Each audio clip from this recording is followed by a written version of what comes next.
শুধুমাত্র একটি ক্লাস করলেই কমন পেয়ে যাচ্ছ 100%। তো ক্লাস 9-10-এর যে তৃতীয় অধ্যায় আছে পদার্থের গঠন, আজকে হচ্ছে তার ষষ্ঠ ক্লাস।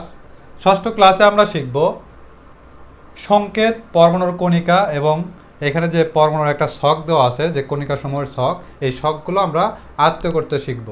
এইখান থেকেই ম্যাক্সিমাম এমসিকিউগুলো আসে। তার মানে আজকের টপিকটা হবে শুধুমাত্র এমসিকিউ এর উপর। আজকের ক্লাসটা যারা করবা তারা অবশ্যই কী করবা, এমসিকিউতে ভালো করবা। এমসিকিউ আমাদের সিকিউ এর পাশাপাশি খুবই গুরুত্বপূর্ণ একটা সাইট। অনেকে সিকিউ ভালো করে কিন্তু এমসিকিউতে খারাপ করে। তাহলে আমাদের যদি এ প্লাস বা গোল্ডেন এ প্লাস আনতে চাই, তাহলে আমাদের এমসিকিউ কিন্তু ভালো করতে হবে, আদারওয়াইজ তোমার এ প্লাস কাটা যাবে। তাহলে প্রথমে আমরা শিখব সংকেত। পূর্বের ক্লাসে আমরা প্রতীক শিখেছি। প্রতীক এবং সংকেতের মধ্যে তফাৎটা কোথায়? প্রতীক মানে হচ্ছে কোনো একটা পরমাণুর সংক্ষিপ্ত রূপকেই প্রতীক বলা হয়, কিন্তু সংকেতটা একটু আলাদা। দেখো উদাহরণ আসি, হাইড্রোজেন, অক্সিজেন, ফ্লোরিন, এরকম দেখো H2 লিখেছি, অক্সিজেনের পরে কিন্তু O2 লিখেছি, ফ্লোরিনের পরে লিখেছি এরকম ক্লোরিন, ব্রোমিন। এই যে টু যে লেখি, এই টু দ্বারা বুঝতেছে যে দুইটা পরমাণু একত্রিত হয়েই একটা অণু তৈরি করেছে, সেটা হচ্ছে H2 দ্বারা প্রকাশ করেছে। এই যে H2 মানে এখানে দুইটা প্রতীক আছে, দুইটা প্রতীক মিলে একটা সংকেত তৈরি হয়েছে। যেমনটা আমরা এখানে পূর্বের ক্লাসে দেখেছি, হাইড্রোজেন হাইড্রোজেন একক বন্ধন দ্বারা যুক্ত আছে, এইচটা হচ্ছে তার প্রতীক, এই এইচটা হচ্ছে তার প্রতীক। তাহলে দুইটা প্রতীক মিলেই কি হয়, সংকেত তৈরি হয়।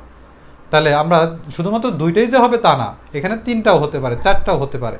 তাহলে আমরা বলবো দুই বা ততোধিক প্রতীকসমূহ একত্রিত হয়ে সংকেত গঠন করে বা সংকেত বলে। এভাবে আমরা সংখ্যাটা সাজাবো।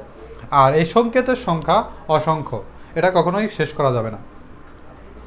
এরপর আমরা শিখব পরমাণুর কণিকা। পরমাণুর কণিকা তোমাদের বইতে এই বিন্যাসটা দেওয়া নাই, অতএব এইটুক খুবই ইম্পর্টেন্ট ক্লাস হতে যাচ্ছে। তো পরমাণুর কণিকা দেখো, একটা পরমাণু যে আমরা পেলাম, একটা মৌল, তোমার হাইড্রোজেন হতে পারে, হিলিয়াম হতে পারে, যে কোনো পরমাণু হতে পারে। তো এই পরমাণুর মধ্যে আসলে কোন কোন টপিকগুলো থাকে বা কোন কোন বস্তুসমূহ থাকে বা কোন কোন কণিকাসমূহ থাকে, সেটাই আমরা দেখব। যে পরমাণুকে যদি ভাঙি বা পরমাণুর কণিকাকে যদি ভাঙি, আমরা দুইটা জিনিস পেতে পারি, একটা হচ্ছে স্থায়ী কণিকা, একটা হচ্ছে অস্থায়ী কণিকা। এই স্থায়ী কণিকা আবার কারা? স্থায়ী কণিকা হচ্ছে ইলেকট্রন, প্রোটন এবং নিউট্রন। তার মানে পরমাণুর মধ্যে তিনটা জিনিস স্থায়ীভাবে বসবাস করে, ইলেকট্রন, প্রোটন, নিউট্রন। এখানে আবার প্রকারভেদ আবার পাওয়া যেতে পারে। একটা পরমাণুর স্ট্রাকচার সাধারণত এরকম গোলাকার হয়ে থাকে, এরকম ইলেকট্রন সমূহ সাধারণত এই কক্ষপথে বিচরণ করে। আর প্রোটন এবং নিউট্রন সমূহ যে নিউক্লিয়াসের মধ্যে থাকে। তাহলে আমরা দেখতে পাচ্ছি প্রোটন এবং নিউট্রনটা থাকে হচ্ছে নিউক্লিয়াসে, আর ইলেকট্রনটা থাকে হচ্ছে কক্ষপথে। ঠিক আছে? তাহলে একটা পরমাণুর মধ্যে তিন ধরনের কণিকা স্থায়ীভাবে থাকে, ইলেকট্রন, প্রোটন, নিউট্রন। এরপর আসি অস্থায়ী।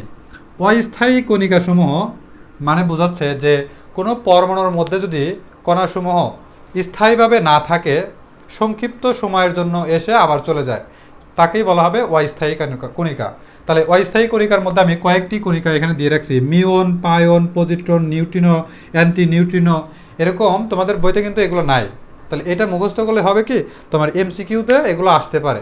এজন্য তোমরা কি করবা, বারবার এগুলো মুখস্থ করবা। Muon, pion, positron, neutrino, anti neutrino, এরকম আরও কিছু কণিকা আছে, ওগুলা আসতে পারে না, তবে এই পাঁচটা থেকে একটা আসতে পারে। কীরকমভাবে আসবে? যেমন উদ্দীপকের সাজাইলো যে নিচের কোনটি স্থায়ী কণিকা, তাহলে স্থায়ী কণিকা দিয়ে দিল অ্যান্টি নিউট্রিনো, নিউট্রিনো এবং ইলেকট্রন। তাহলে তোমরা কোনটা ঘষবা? তাই অবশ্যই ইলেকট্রন ঘষতে হবে। কারণ কি? কারণ স্থায়ী কণিকার কথা বলেছে, তাহলে স্থায়ী হচ্ছে এরা। আবার যদি বলে নিচের কোনটি অস্থায়ী কণিকা, ইলেকট্রন, প্রোটন, নিউট্রন, নিউট্রিনো। অনেকে দেখে ভয় পেয়ে যায় যে এখানে ইলেকট্রন, প্রোটন, নিউট্রন, নিউট্রন এবং নিউট্রিনো দুইটা প্রায় সিমিলার, এজন্য অনেকেই এখানে ভুল করে থাকে, নিউটন ঘষে, নিউট্রিনো হবে আনসার। ওকে? তাহলে এরকম অনেক উপায়ে কিন্তু এমসিকিউগুলো সাজাবে, যেটা তোমরা বারবার যদি এমসিকিউগুলো প্র্যাকটিস করো তাহলে কমন পাবা। এরপর একটা হচ্ছে তোমার মোস্ট ইম্পর্টেন্ট।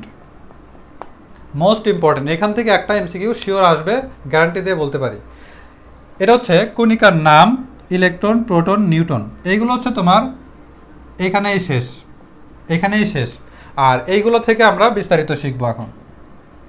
যে ইলেকট্রন, প্রোটন, নিউট্রন, ইলেকট্রনের সংকেতটা হচ্ছে বা প্রতীকটা হচ্ছে এরকম ই, আর প্রোটনের প্রতীক হচ্ছে পি, নিউট্রনের প্রতীকটা হচ্ছে এন।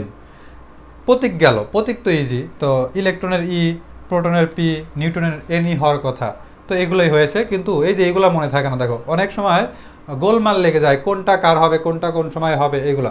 তাহলে প্রকৃত আধানের আর একটা নাম হচ্ছে ইংলিশে চার্জ।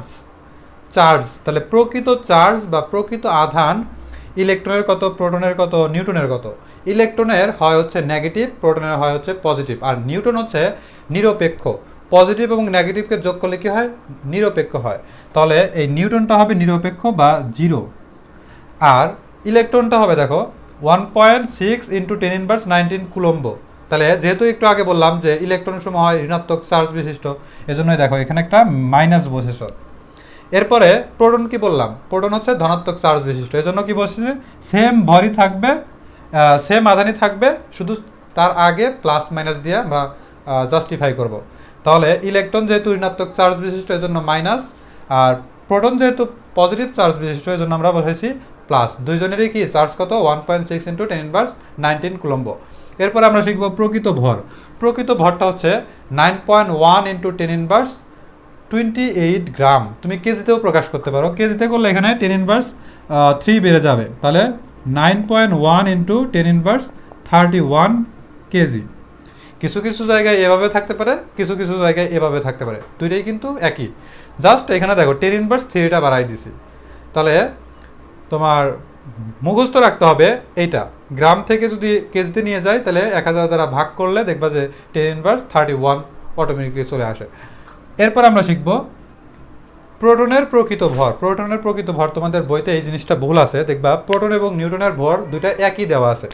মানে এখানে দেখো তোমাদের বইতে দেওয়া আছে 1.67 ইন্টু 10⁻24 গ্রাম, এবং নিউটনের ভরটাও দেওয়া আছে 1.67 ইন্টু 10⁻24 গ্রাম। আসলে দুইটা সমান না, একটু চেঞ্জ। কতটুকু চেঞ্জ, এটা হবে 1.673, এটা হবে 1.675।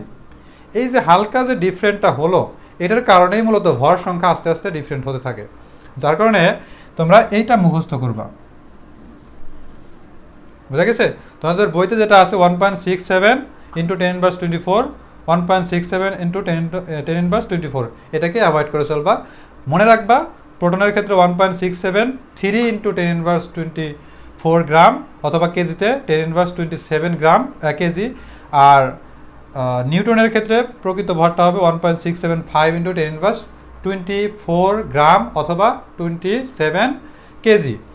আর আপেক্ষিক আধান দেখো, একটু আগে আমরা বললাম এই যে প্রকৃত আধান বা প্রকৃত চার্জ আর আপেক্ষিক চার্জের মধ্যে একটু তফাৎ আছে।